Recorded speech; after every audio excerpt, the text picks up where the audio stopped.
This is Podco Media Networks. It's the Innovation Podcast with Mark Reed Edwards and Garnett Harriman. Let's start the show. Hey, Garnett, how's it going?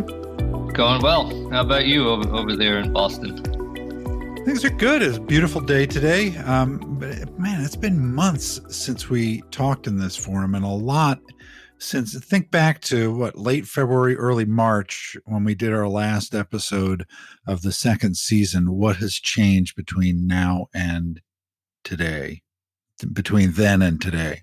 Might be easier to talk about the things that haven't changed. Because it seems like the world is either on fire or topsy-turvy or whatever metaphor you want to use, but a lot has changed, right? Yeah. So we're gonna be hitting on some of those topics today, actually, I think.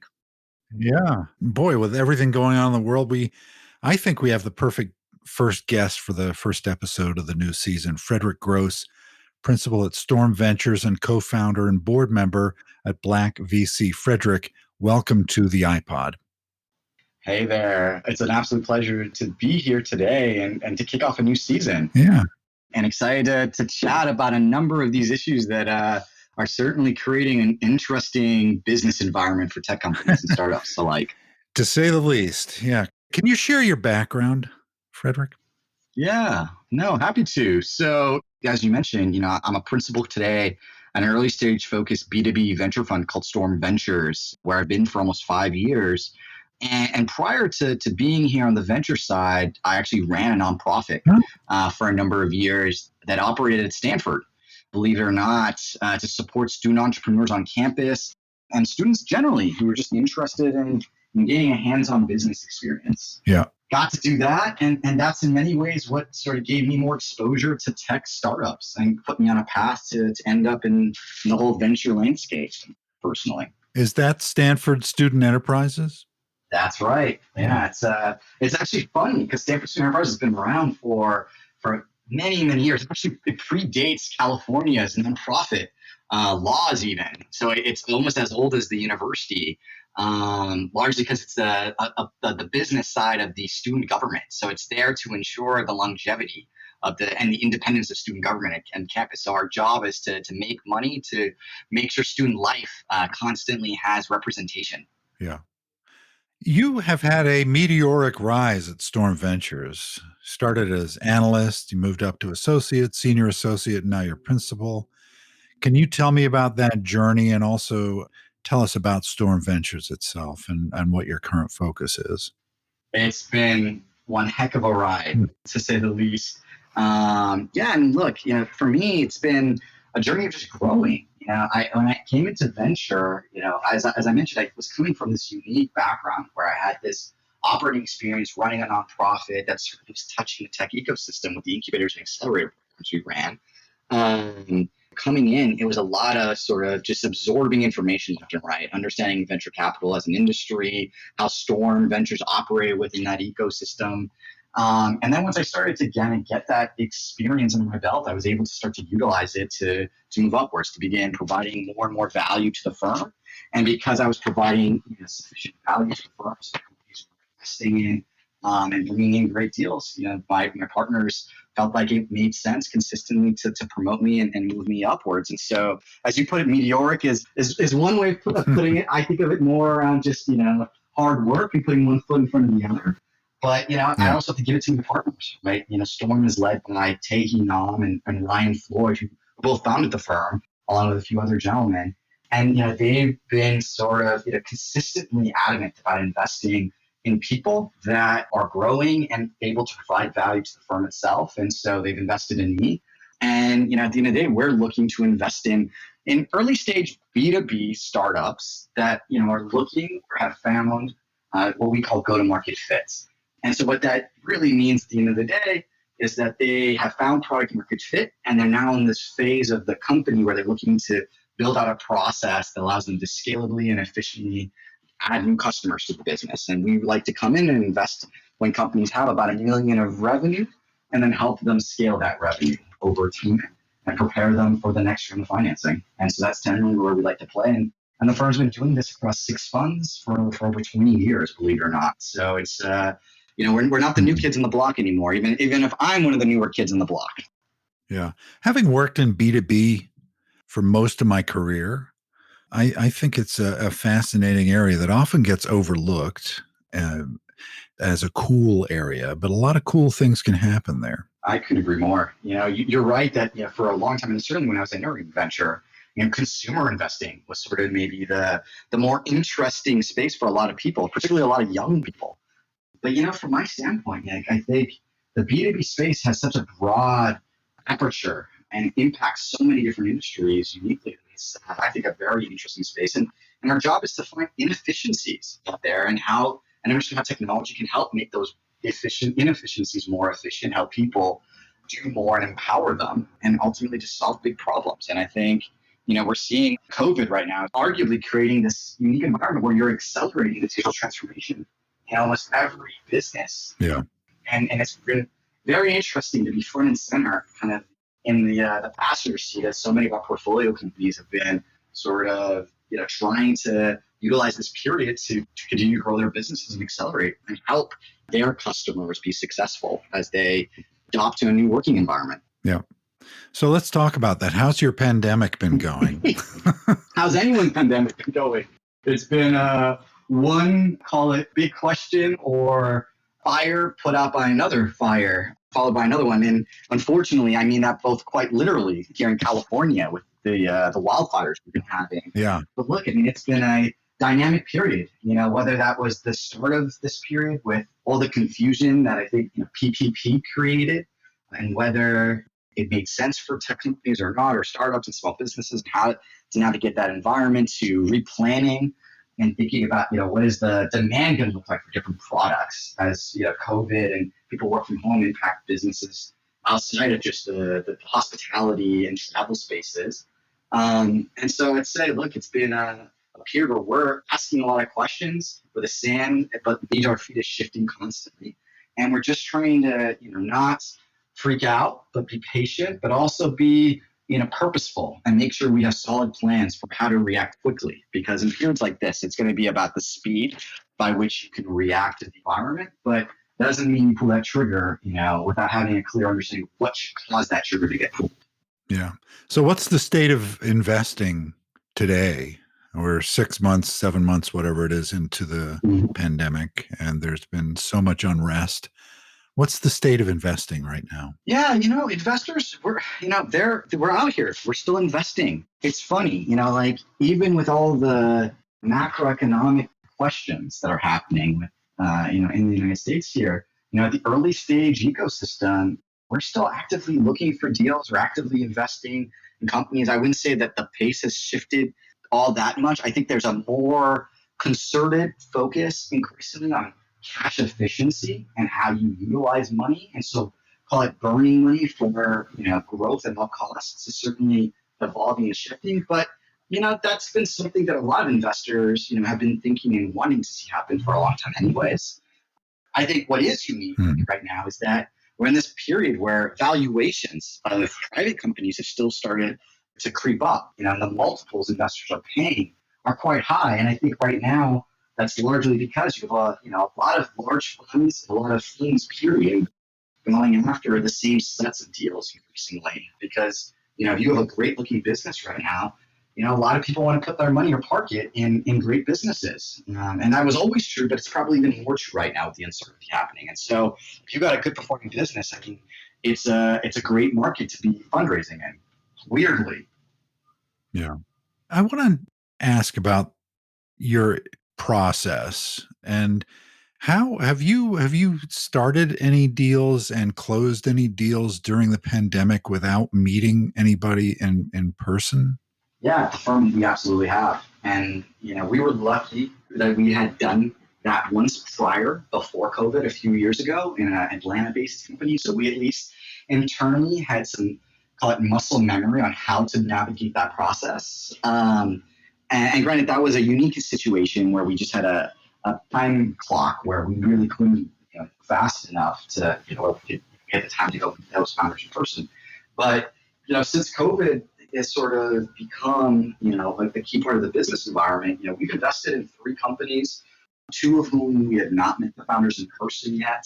I have, to be frank, not met them even at this point yet. And so we've had to adjust. And our process is just right now focused a little heavier than it may have previously focused on references, right? And how we backdoor the founders that we're, evaluating, backing, with millions of dollars. And so, it's just, I think, an increased effort on that, while also an increased sort of deep dive in how our business, can be cash efficient should they need to be, and still have a positive outcome for all stakeholders. So you're a founder of Black VC, which I really want to dig into. Can you tell me about what led to the founding, how you've evolved the operation, and what you're up to these days? Yeah, I appreciate the question, and I'm glad we're going to spend some time on this topic. So Black VC, was originally an organization that, call it 3.5 years ago, Sydney Sykes and myself co-founded, largely on the back of having a number of conversations between one another, but also with other young Black investors, where we were all sort of at this inflection point. Many of us have been in venture for about a year and a half, and we were starting to ask this question of how do we chart the long-term path in this industry?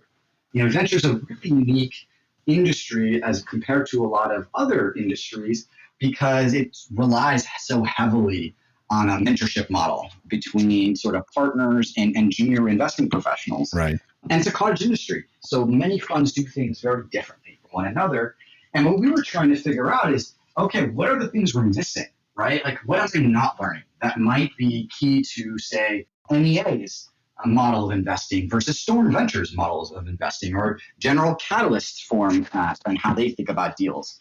And so, all these questions kind of culminated into a number of us asking these questions like, well, why isn't there an organization or group that's formed that exists to just allow the community to get to know one another, but also to share this information in a grassroots sort of way? And, we had some conversations with some of the Black general partners out in the community that had been successful themselves to just kind of understand why there wasn't a group that existed. And ultimately, we kept hearing the same thing, which is that there just weren't enough investors that were on the scene for there to be a critical mass where an organization whose goal was to sort of build that connectivity, build that knowledge and that mentorship sort of in the ecosystem just didn't quite make sense. But what many folks hadn't noticed that Sydney and I uniquely kind of, I think, saw at the time was that the number of junior Black people had suddenly grown significantly. And I think largely because Sydney was coming from Harvard, I was coming from Stanford, we both uniquely had access to those networks. And so we saw many of our friends emerging into venture either right before we came onto the scene or as we were coming on, and the year sort of right after us. And so, we were really easily able to sort of connect the dots in the junior bench and then showcase to those older folks that were around the ecosystem there was a need, that something had changed, that you suddenly had this. And so you fast forward a few years from that early spring, we continue to take that effort and that idea and that sort of insight and build on it. Hey, Frederik, so with the rise of this essentially vocational networking organization that Black VC is and all the wonderful work it's doing, has that started to move the needle on the number of Black, brown, and female founders that are actually getting VC money? Yeah, no, so I really appreciate that question. And it's something, we think about it a lot here at Black VC. It's actually a project we're actually currently focused on, right? Trying to answer that and better understand the impact that we're having in the broader ecosystem. So while I don't have data to answer that, anecdotally, one of the things I'll point to is, one of our clear focus areas was around creating, and uplifting and promoting Black individuals in the venture ecosystem so that they were in positions where they can write checks or make decisions on which companies get invested. And obviously, for us, this is a really high point of leverage because at the end of the day, there are 2 main problems I think that are impacting founder communities, particularly Black founder communities, and that's lack of access from a network standpoint into venture funds themselves explicitly, and then a lack of access to friends and family around money. And we'll come back to that second piece here in a moment. But that first one is really non-trivial because venture is fundamentally a network-driven industry where getting a warm introduction into a firm or to an investor is really everything. And unfortunately, if you don't have, a diverse set of investors, it's really hard to ensure you have diverse access to a variety of talent.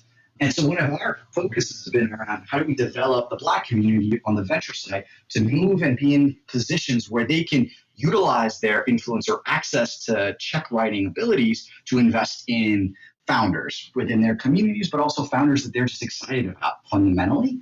And what we have seen since Black VC has formed is that we've seen everybody who's been actively involved in the organization, actively involved in our events and coming, they've been getting promoted.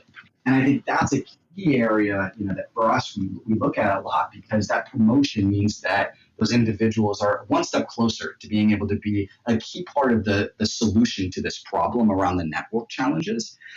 And so, almost every Black principal in the United States is involved in Black VC, which is, a testament to us trying to build the next generation of venture investors and networking them. But then, the second point that I mentioned, right?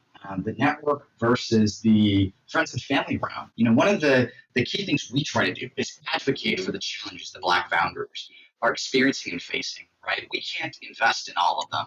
And every founder out there, even though we'd like to, and I at Storm, I'm very sort of focused on a specific set of founders and businesses themselves. But what we can do is advocate for fundamental challenges that exist and that are unique to our community. And I think, one of the big ones is this friends and family round sort of foundation that the entire venture industry is predicated on. And for those listeners out there who aren't aware of what this is, it's this expectation that venture investors have that a founder is able to raise, on average, close to $150,000 from their own personal network of people. And in the United States, where you exist in a community here where wealth isn't equally situated across all races and, quite frankly, genders even, that creates a real structural problem. And so one of the things we've been really trying to bring light to is the fact that, we need to doing more to solve for those structural problems with structural solutions, right? We need to figure out how do we cater to Black founders when we know that the average Black household in the United States has 10 times less wealth accumulated than the average white household in the United States. And that fundamentally means that their ability to raise that friends and family around is not the same as those that coming from a different background. And that means then the progress that those founders can make on those resources are somewhat limited. And so we need to find unique ways to solve what I perceive to be a structural problem in venture capital with a structural solution. And those are the kinds of conversations we try to have at Black VC to meaningfully support and promote Black founders and the things they need to be able to be successful beyond just mentorship and guidance from an experiential standpoint. That's a great, thoughtful answer, and I want to just sort of ping one piece of it because there's something that you mentioned in passing that I'd be interested in exploding into a slightly larger discussion. You mentioned the lack of data in passing, and I'm curious on two fronts. Just speaking about the organization that you know best within the VC world, which would be Storm, I assume, right? Mm-hmm. And I'm curious about the relative lack of data about Black VC hiring, Black VC promotions, that sort of thing that I think speaks more directly to Black.VC. But then the second part of what I'm really, really curious about is why there isn't more data about the number of Black, brown, and female founders that receive venture money. There's this landmark study that was done, I think, like in 2010, 2011. I'm pretty sure that predates your VC. It does, but I'm not sure. And it was Deloitte and someone else, and they reported on it. And then the entire wave of wealth creation ensued from 2011 to 2019. And just recently, there's been discussion about it, and there's a group called Diversity VC and something called Rate My Investor, and they have a study out, and they've done a pretty good job with their methodology, and I don't know what it is, maybe 500 companies or something. It's not a huge number, but at least it's a disciplined methodology. But think about that, from 2010 to 2011 to 2017 or 18, when this diversity, there's such a paucity of data about this that it's like an invisible problem almost. And I'm curious, like, what parts of those two pieces, Black VC has encountered, what you're advocating for to address it? Yeah, I mean, this data problem is a profound one, and it's one we spend a lot of time discussing. It's actually one of the core areas where we are, sort of as we kind of move into this new phase for us as an organization, as we've put a nonprofit around Black VC and starting to look to bring in some full-time staff to kind of take Black VC to its next natural progression. One of the key areas for us is, being sort of at the hub or at the center of a lot of the data that's being generated out there to help sort of drive the right yield so that we're asking the right questions and getting the right data sets themselves. And so it's absolutely something we think a lot about. I think we can kind of parse this in a couple ways. And so let's start maybe with the VC hiring side of things. I think, unfortunately, the reality is, VCs tend to hire from a very limited pool of candidates in general. They often hire, for the most part, from Ivy League universities, including Stanford and Harvard, obviously, which currently represents sort of the biggest sort of segment itself in the industry. And so that creates, a certain challenge. But the reality is, you'll hear a lot of VCs talk about, there's a pipeline problem, right? Like, we want to hire great, diverse talent, but we can't find them, or they just aren't out there. And I think, I look at that rather disingenuously. Exactly. I think that I don't think that's accurate, at least no longer. The reality is a lot of these universities have been churning out great, diverse talent for a long time. And so I don't think that's sufficient. And I think, quite frankly, we also see that a lot of venture firms hire outside of those universities, but they just don't hire diversity outside of those universities. Because again, so much of the hiring is done within, it's folks who people know, who can make an introduction in, or who have access to, the knowledge of which recruiting firms and headhunters actually work with venture capitalists versus me. And so it ultimately comes back actually to a similar problem that the founders have that are in the Black community, which is just networking and getting access to these individuals. Now, we are focused on that in two ways. One is focusing on helping junior people become analysts and associates. So we brought a program called Breaking into Venture, where we sort of put on a, silver platter, up to a dozen candidates who are all actively looking to break in. We run them through a 7-week program to kind of give them the ins and outs and how to manage a venture process of breaking in. We bring in speakers, we introduce them, the recruiters that exist out here in the ecosystem. And that's us actively saying, hey, look, if you guys think there's a pipeline problem, we'll show you there isn't. And let's have then a conversation about the unconscious bias that's still preventing these candidates from. But we get it. You don't want to have that latter conversation until we've sort of, proven that there is no pipeline problem intrinsically. And so, that's how we sort of approached it on the junior bench. And then we're beginning to ask this question of how do we manage the lateral transition into partnerships themselves, right? We see that founders often make inroads in, or folks who've led growth teams or product teams at large, fast-paced, high-growth startups make their way into venture. But we haven't seen that work within the Black community, even though there are plenty of individuals that meet those qualifications and criteria. And so we're beginning to explore, with a few partners, what, a structured program could look like for that problem. And not to let something out of the hat that we haven't announced yet, but we're pretty close to announcing, a program that we think will help solve for that problem explicitly and try to support the ecosystem. So that's in the hiring side. Now, with respect to the data and what firms can be doing, I think it actually starts with firms aren't counting this stuff. They're not generating data within their existing pipelines of founders they're meeting. And part of that is they may be scared to see the fact they met maybe, only a handful of founders across certain segments. But it starts by saying, hey, look, every VC out there has a CRM where they track every deal they've met in a year. What we need to, as an industry, start to do is add a few extra layers of detail. And there's already, lots of data points that go into those CRMs. But we need to include ethnicity, gender, where they went to school, stuff like that, so that we can, at an aggregate level on the founder, on the investor side, and at the firm level, understand in the last 12 months, how many founders did we meet that were Indian, Black, white, Asian, you name it, and understand where the gaps are, with data being the informing piece there. And then also understand, are there any sort of gaps with respect to educational backgrounds or backgrounds that could include, are they second repeat founders? Are they first-time founders? Do we have regional sort of focus for some reason, even though that may not be part of our mandate? and using that as a means to then I say, what problem do we have? And then let's start to measure our progress against that data, because we'll do it continuously. So if our goal is to see more Black founders, because certainly you can't invest in a founder you've never met, then you can start to sort of proactively go after that and understand, are we doing better? And that doesn't exist at all at the investment team level. And I'd love to see that happen, because I think that will move things a lot further. And it's something we did here at Storm when I joined the team. My first summer, we brought in an intern to just do that kind of analysis on a team member basis. And it was really eye-opening. Folks didn't realize that only one person was meeting founders across certain ethnic groups. And we were like, that's a problem. But we wouldn't have known that had we not done the work. And I think ultimately all funds need to start to do that work so that they can help, obviously start to change the narrative a little. Well, I really appreciate that insight into the Storm piece in particular, because, that is a firewall that's hard to penetrate from the outside in, looking in.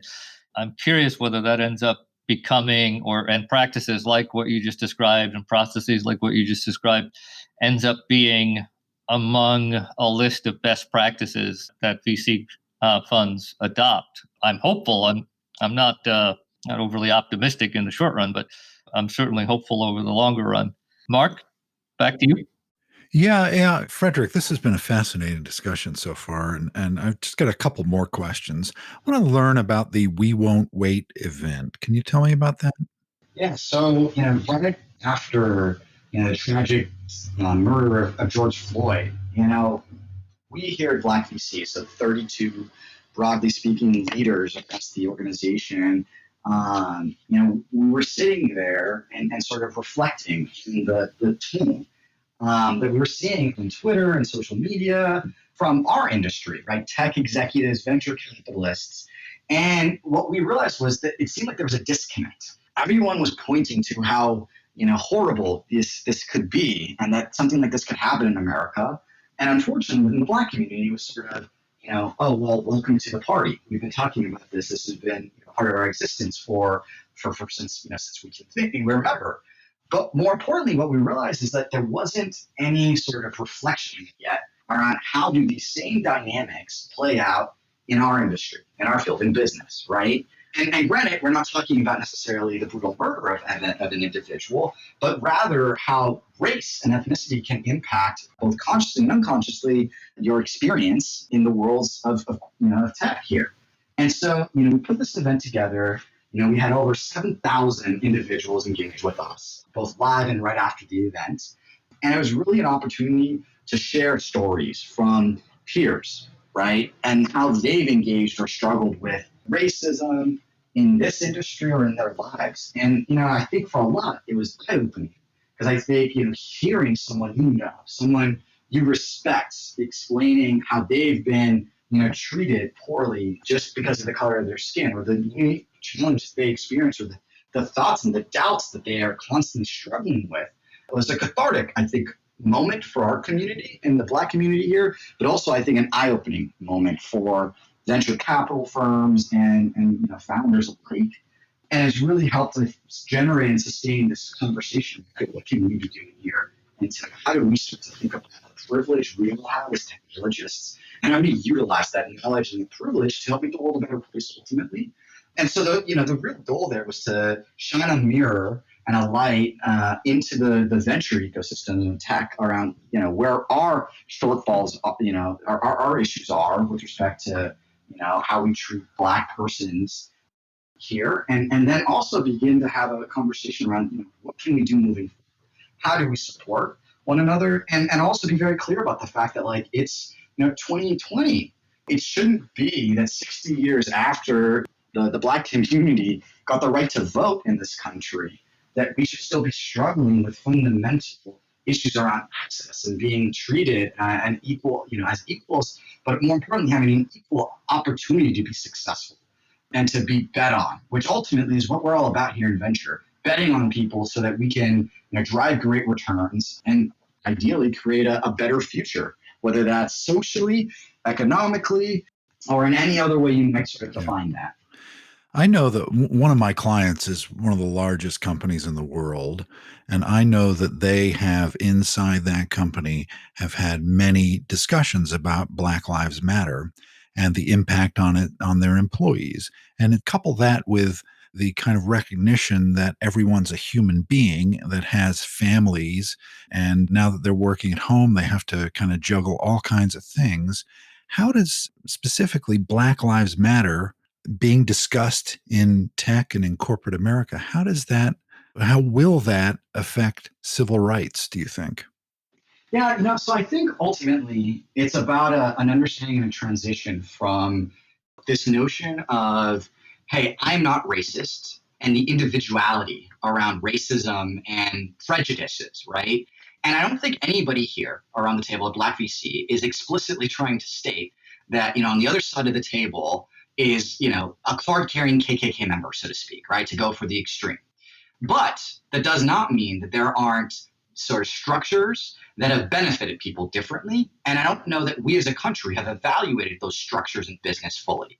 And that's really important because, when you have such rampant wealth inequality, that means something is still not working in the system itself, right? That there isn't an ability to rectify or create a more prosperous future. And then ultimately, where civil rights really never fully made a lot of gains was around this wealth question. It was around being able to generate or provide opportunities for the community to generate more wealth, whether that was through business creation, whether that was through higher income wages or higher access to high-paying jobs themselves. And I think ultimately, when I think about these conversations happening in corporate America, it's an evaluation around what are the structural impediments that still persist today, and how do we eradicate this? Moving beyond not being racist as an individual, or and not creating racist policies, but instead stepping back and reflecting what are the systems and structures and policies that we might have that might be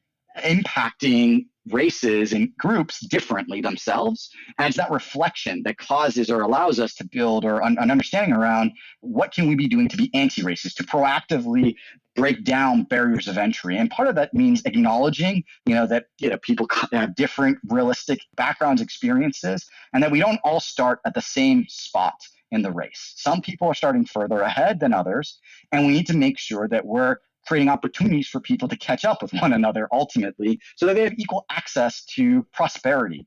And I think this is what gets me excited. These types of discussions that will achieve that next phase, I think, of the broader civil rights arc, which is movement from not only equality under the law, but then equality in terms of the ability to be prosperous in this country and to be able to start a business and have as much of an opportunity to start that business as anyone else, assuming similar experience and backgrounds. And unfortunately, we don't live in a society yet where that is true. But I think we can achieve that. And that's the hope long term. And that's the kinds of stuff that ultimately Black VC is trying to promote and push forward. Mm-hmm. The old saying, a rising tide lifts all boats. Well, I guess you have to have a boat to participate in that, right? Absolutely. You got to have a boat. And let me tell you, there's a lot of people trying to build their boats right now, but we've got to, give them the final pieces so they can actually, get that boat ship, seaworthy ultimately. Yeah. So what I love about Frederik's answer and Mark's question was about, social movements being discussed in the corporate setting. And that seems like, something that is yoked by force together, but it's really super intuitive and operates on a spectrum. There's a lot of research coming out of Harvard right now that basically talks about the difference between, Frederik referred to the equality under law versus what they're calling equality of opportunity, right? And then there's a lot of discussion happening at the corporate board level, which, over the last decade has been renovated somewhat to include more women and more folks of color, and that's a good thing. But at the board level, there's a lot of discussion right now about essentially the fiduciary responsibility of a corporation to stakeholders, not just to shareholders. And that argument about creating equal opportunity versus just, equality under the law is starting to sort of take on this corporate fiduciary tone to it. That is one of the things that's happening in the country right now that makes me reasonably optimistic. Corporations are the building blocks of the economy, but also of capitalism. So if you're suggesting that the lack of equal prosperity or access to equal prosperity is an existential threat to capitalism, maybe then finally people are going to sit up and take notice on a larger, more macro basis. That's sort of what I'm keeping my fingers crossed over. And I think it sounds like Frederik is too. Absolutely. Garnett, I think that's absolutely right. And I think the only thing I would add to that is that I think in a country where our population is evolving and changing as well and becoming more diverse, the timing is now, right? You look at a lot of these surveys and stats out there that sort of indicate that, over the next 30 to 40 years, this country becomes majority minority, majority brown. And the question is, are our corporations set up to be successful and able to thrive in that environment and understand their stakeholders or their customers effectively as they're situated and set up today? And an increasingly global market that is also very diverse. You got to believe that diversity itself, or investing in that, will help drive prosperity in the long run. You're also segueing into Mark and my favorite section of the whole podcast. We like to sort of pontificate and guess and invite our guests to guess about the future. But just a quick sounds dangerous. Yeah, exactly, right. And it's fun, and because we get such high quality guests like yourself, oftentimes they end up being very, very close to accurate, right? So, but quick commentary back on your 30 years out or 40 years out majority minority. Yeah, you're hitting on another excellent point. That's the demographic shift in this country. What I'm fond of calling the multicultural mainstream, right?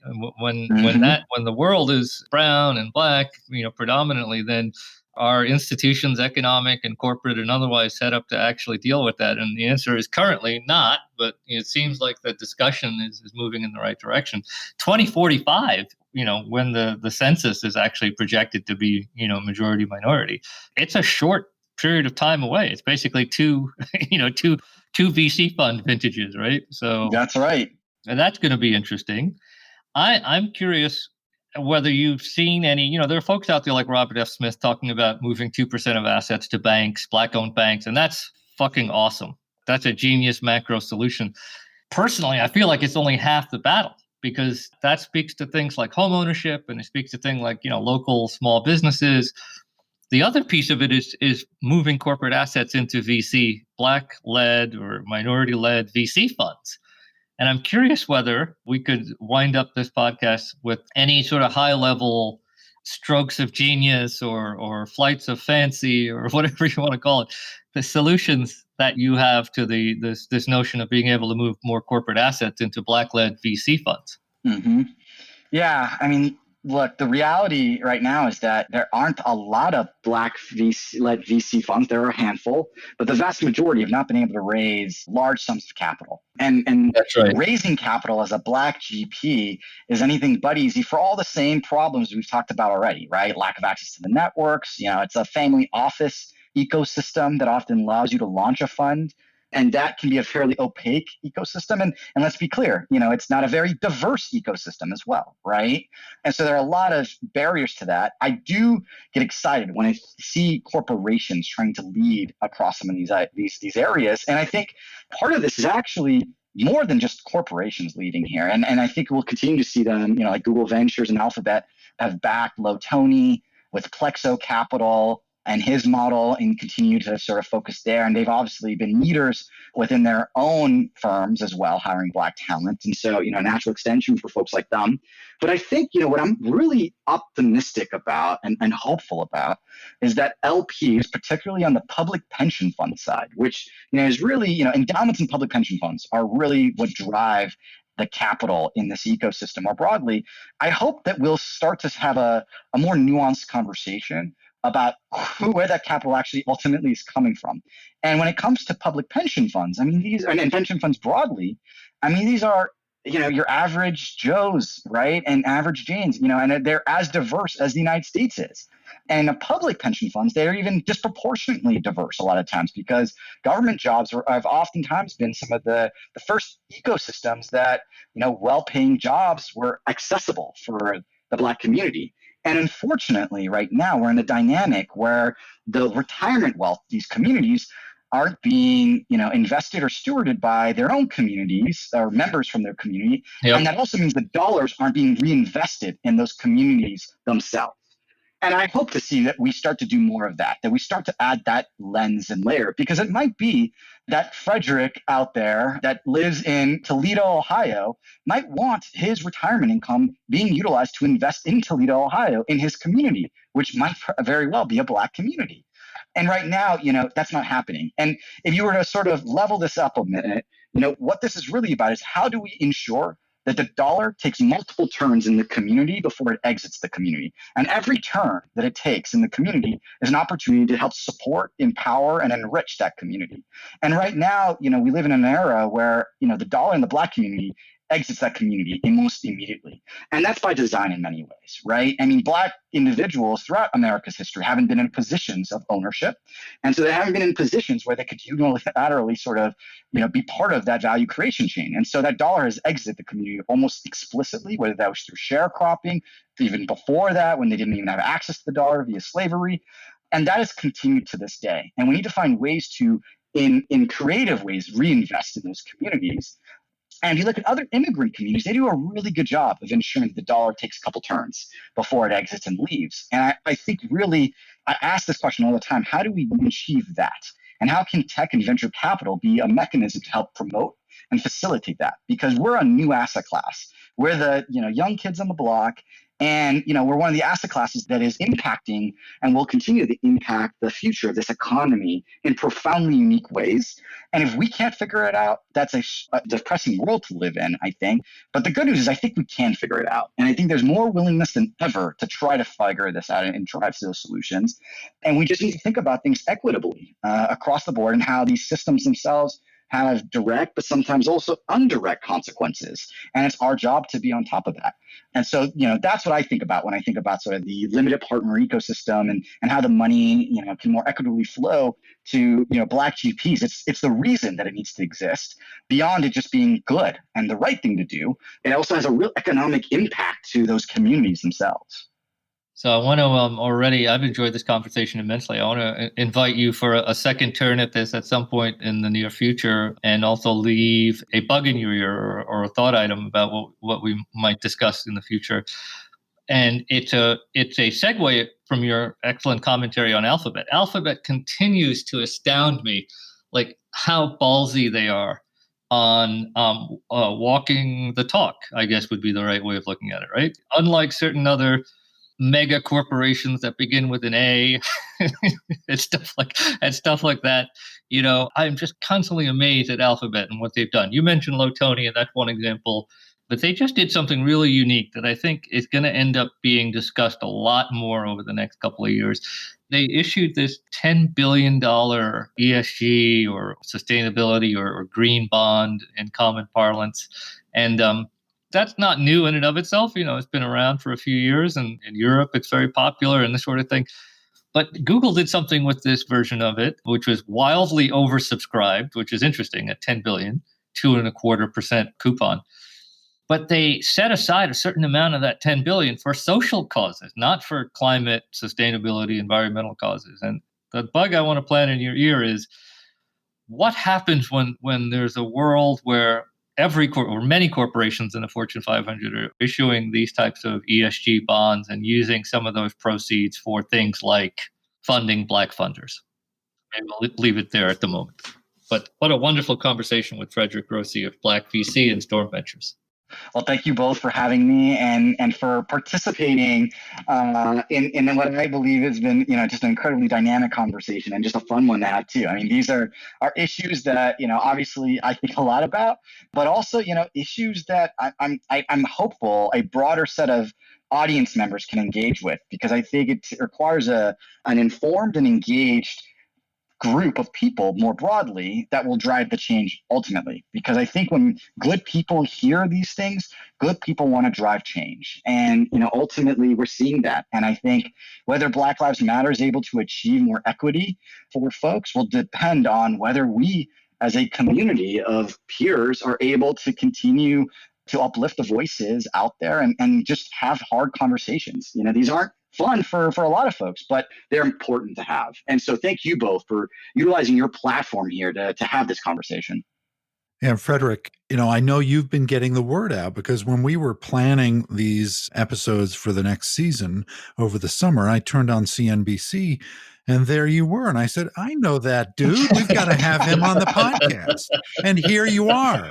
That's right. Well, we're actively trying to get the word out there, and actively also trying to, advocate for our founders as well, and support them in unique ways. Because again, a lot of this work, also impacts them, right? And so we definitely have a lot more work to do. But the folks over at CNBC have been phenomenal, and so it was just an absolute pleasure getting to participate with them. The one thing they don't tell you is that everything's aired on the East Coast time, and so while it looked like I was vibrant and awake, it was at 3 a.m. for me here on the West Coast. So it was a brutal wake-up call to be able to air on East Coast time before the markets opened. Yeah, see, we work around your schedule. Yeah, that's true. You did. You did, and I appreciated it. Anyway, thanks so much, Frederik. Thank you both, and please, hopefully stay safe with COVID and everything out there, and look forward to listening to this when it hits the marketplaces, the podcast stores. Thanks for joining Garnett and Mark on the Innovation Podcast. Visit theinnovationpodcast.co to subscribe and listen to other episodes.